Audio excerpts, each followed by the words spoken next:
మన ఈ విశ్లేషణ ఏ రాజకీయ పార్టీకి అనుకూలంగానో వ్యతిరేకంగానో కాదు. ఇది కేవలం ప్రజాప్రయోజనం కోసం గణాంకాల ఆధారంగా చేస్తున్న ఒక పరిశీలన. ఎందుకంటే పాలన ఎలా ఉండాలి, ప్రజల తీర్పు ఎలా ఉంటుందనేదానికి పోలవరం ఒక శక్తివంతమైన పాఠం నేర్పుతోంది. సరే, దీనిని లోతుగా పరిశీలిద్దాం. ఈ సంఖ్య చూడండి, +40,270. 2019లో ఇదే గెలుపు మార్జిన్. రాజకీయాల్లో ఇది చాలా పెద్ద ఆధిక్యం. దాదాపుగా ఓడించడం అసాధ్యమనిపించేంత బలమైన కోటలాంటిది. కాని 5 ఏళ్లు గడిచేసరికి ఇప్పుడీ సంఖ్య చూడండి, -7,935. ఇది 2024 ఓటమి. అంటే +42,000 నుంచి దాదాపు -8,000కు పడిపోవడం. ఈ మార్పు మామూలుది కాదు, దిగ్భ్రాంతికరమైనది. కాబట్టి అసలైన ప్రశ్న ఇదే: ఇంత పటిష్టంగా ఉన్న కోట ఎలా కూలిపోతోంది? కేవలం 5 ఏళ్లలోనే ఇంతటి భారీ రాజకీయ మార్పుకు కారణమైన శక్తులేవి? ఈ విశ్లేషణలో మనం తెలుసుకోబోయేదే ఇదే. సరే, ముందుగా మనం అంకెలతోనే మొదలుపెడదాం. ఈ 50,000 ఓట్ల భారీ మార్పు వెనక ఉన్న కథ ఏమిటో ఈ డేటా మనకు చాలా స్పష్టంగా చెబుతుంది.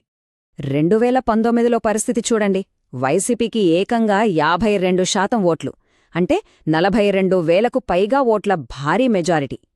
కాని 2024కొచ్చేసరికి వాళ్ల ఓట్ల శాతం 42.7కు పడిపోయింది. అదే సమయంలో జనసేన అభ్యర్థి 46%కి పైగా ఓట్లతో దాదాపు 8,000 ఓట్ల తేడాతో గెలిచారు. వైసీపీ ఓట్లు గణనీయంగా తగ్గడం, జనసేన టీడీపీ కూటమి పుంజుకోవడం ఇదే ఇక్కడి ఫలితాన్ని మార్చేసింది. అయితే అంకెలు కథలో సగభాగం మాత్రమే. అసలు కథ పోలవరం ప్రజలది. వాళ్ల నేల, వాళ్ల బతుకు, వాళ్ల ఆశలు, ఆందోళనలది. ఇప్పుడు దాని గురించి కొంచెం లోతుగా చూద్దాం. మ్యాప్లో చూస్తున్నారు కదా, ఇది ఏలూరు జిల్లాలోని పోలవరం నియోజకవర్గం. మొత్తం గ్రామీణ ప్రాంతమే. ఇందులో 7 మండలాలుంటాయి. అన్నిటికంటే ముఖ్యమైన విషయమేంటంటే ఇది ఒక ఎస్టీ రిజర్వ్డ్ సీటు. అంటే ఇక్కడి రాజకీయాలను శాసించేది, ప్రభావితం చేసేది గిరిజన ఓటర్లే అనమాట. ఈ పట్టిక చూస్తే మనకు ఒక విషయం స్పష్టంగా అర్థమవుతుంది. బుట్టాయగూడెం, వేలేరుపాడు లాంటి మండలాల్లో 60%కి పైగా గిరిజనులే ఉన్నారు. మరోవైపు టీ నరసపురంలో ఎస్సీ జనాభా ఎక్కువ. ఈ జనాభా వైవిధ్యమే ఇక్కడి రాజకీయాలను చాలా సున్నితంగా, సంక్లిష్టంగా మారుస్తుంది. ఇక్కడి ప్రజలు ప్రధానంగా బతికేది వ్యవసాయం, అటవీ హక్కుల మీద. కాని వాళ్ల జీవితాల్లో అతిపెద్ద సంఘర్షణ పోలవరం ప్రాజెక్ట్. ఇది ఏకంగా 371 గ్రామాలను ముంపుకు గురిచేస్తోంది. ఓవైపు చదువుకున్న యువతకు స్థానికంగా ఉద్యోగాలు లేవు, మరోవైపు చాలా కుటుంబాలు ప్రభుత్వ సంక్షేమ పథకాలపైనే ఆధారపడి బతుకుతున్నాయి. అంటే ప్రాజెక్ట్ ఒకవైపు అభివృద్ధంటున్నా వేలాది మందికి మాత్రం అది వాళ్ల అస్తిత్వానికే ముప్పుగా మారింది. ఓకే, ఇప్పటిదాకా పరిస్థితిని అర్థం చేసుకున్నాం. ఇప్పుడు మన విశ్లేషణలో అత్యంత కీలకమైన అంశానికి వద్దాం. ఈ ఎన్నికల ఫలితాన్ని తారుమారు చేసిన ఆ భారీ ఓట్ల మార్పును విడదీసి చూద్దాం. ఈ చార్ట్ చూడండి, మార్పు ఎంత తీవ్రంగా ఉందో తెలిసిపోతుంది. వైసీపీ ఓటు షేర్ సుమారు 9% తగ్గింది. కాని జనసేన కూటమి ఓట్ల వాటా అనూహ్యంగా పెరిగింది. అంటే దాదాపు 23% ఓట్లు వైసీపీ నుంచి కూటమి వైపు మళ్లాయన్నమాట. ఇది కేవలం ఒక నంబర్ కాదు, వేలాది మంది ప్రజల అసంతృప్తి, వారి ఆకాంక్షలు అన్నీ కలిపి ఇచ్చిన తీర్పిది. అంతిమంగా రాజకీయమనేది మానవ గౌరవం గురించే కదా. ముఖ్యంగా ఎన్నికలప్పుడు ప్రజలతో మాట్లాడేటప్పుడు వారిని కేవలం ఒప్పించడానికే కాదు, అసలు వాస్తవాలేంటో తెలియజేసే లోతైన బాధ్యత కూడా ఉంటుంది. ఇది మన రాజ్యాంగమందించిన ప్రాథమిక స్ఫూర్తి. సరే, ఏం జరిగిందో చూశాం. ఇప్పుడు అసలు విషయానికి వద్దాం. అసలు ఇదంతా ఎందుకు జరిగింది? ఇంత పెద్ద ప్రభుత్వ వ్యతిరేకతకు ఆజ్యం పోసిన ప్రధాన కారణాలేవి? ఒక్క పోలవరం ప్రాజెక్ట్ విషయంలోనే చూడండి, హామీలకు వాస్తవాలకు మధ్య ఎంత తేడా ఉందో. దీన్ని జాతీయ ప్రాజెక్ట్ అన్నారు, కాని 55,000 కుటుంబాలు మునిగిపోతామన్న భయంతో ఉన్నాయి. న్యాయమైన పరిహారమన్నారు, కాని భూమి, అటవీ హక్కుల చెల్లింపులు ఏళ్ల తరబడి ఆలస్యమవుతూనే ఉన్నాయి. పునరావాసం కల్పిస్తామన్నారు, కాని కట్టిన కొత్త కాలనీలలో కనీస వసతులు కూడా లేవు. ఈ అంతరమే ప్రజల ఆగ్రహానికి అసలు కారణం. ఈ మాటలు వినండి. మా భూమికి భూమిస్తామన్నారు, మా త్యాగానికి గౌరవమిస్తామన్నారు, కాని మా నిరీక్షణ ఇంకా కొనసాగుతూనే ఉంది. ఇది ఒక్కరి ఆవేదన కాడు, గిరిజన ప్రాబల్యమున్న మండలాల్లోని వేలాది కుటుంబాల గుండెచప్పుడు. అయితే ఈ ఓటమికి కారణం కేవలం ప్రాజెక్ట్ సమస్యలే అనుకుంటే పొరపాటే. పార్టీ వ్యవస్థాగత వైఫల్యాలు కూడా ఉన్నాయి.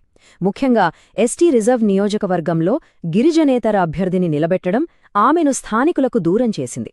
స్థానిక కార్యకర్తలను పట్టించుకోకపోవడంతో వాళ్లు నిరుత్సాహపడ్డారు. ఇదే అదునుగా జనసేన టీడీపీ కూటమి ప్రజల్లో ఉన్న ఈ అసంతృప్తిని తమకు అనుకూలంగా మార్చుకుని క్షేత్రస్థాయిలో పక్కా ప్రణాళికతో ప్రచారం చేసింది. ఇప్పటిదాకా సమస్యలను విశ్లేషించాం.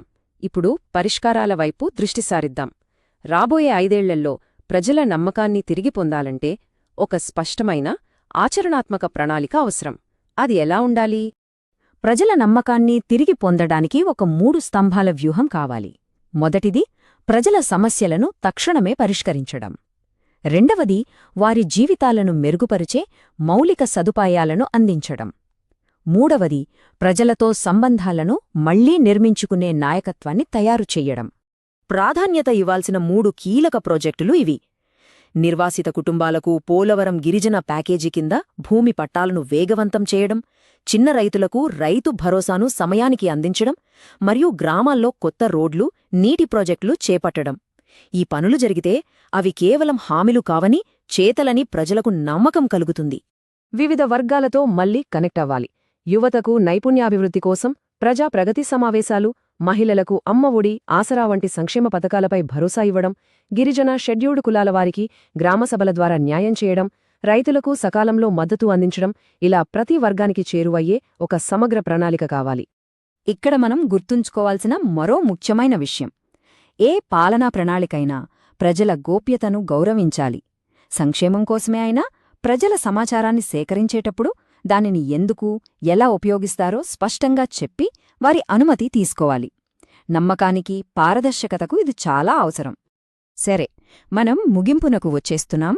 ఈ కేస్ స్టడీ ద్వారా పాలన గురించి పోలవరం మనకు ఏం నేర్పుతోంది? మనం నేర్చుకోవాల్సిన ఆ చివరి పాఠమేంటి? ఈ ఒక్క మాట గుర్తుంచుకోండి: సంక్షేమం కడుపు నింపగలదు, కాని న్యాయం మాత్రమే హృదయాన్ని గెలవగలదు. 2024 ఫలితం కేవలం లావాదేవీలపై కాదు, నమ్మకంపై జరిగిన ప్రజాభిప్రాయ సేకరణ, సమస్యల పరిష్కారం, ప్రజలకు ఇచ్చే గౌరవం. ఇవి కేవలం సంక్షేమ పథకాల పంపిణీ కంటే ఎంతో శక్తివంతమైనవి, స్థిరమైనవి. ప్రభుత్వానికి వనరులు ఉంటాయి, ప్రజలకు జ్ఞాపకశక్తి ఉంటుంది. రాబోయే 5 ఏళ్లల్లో ఈ రెండింటిలో ఏది బలంగా నిలుస్తుంది?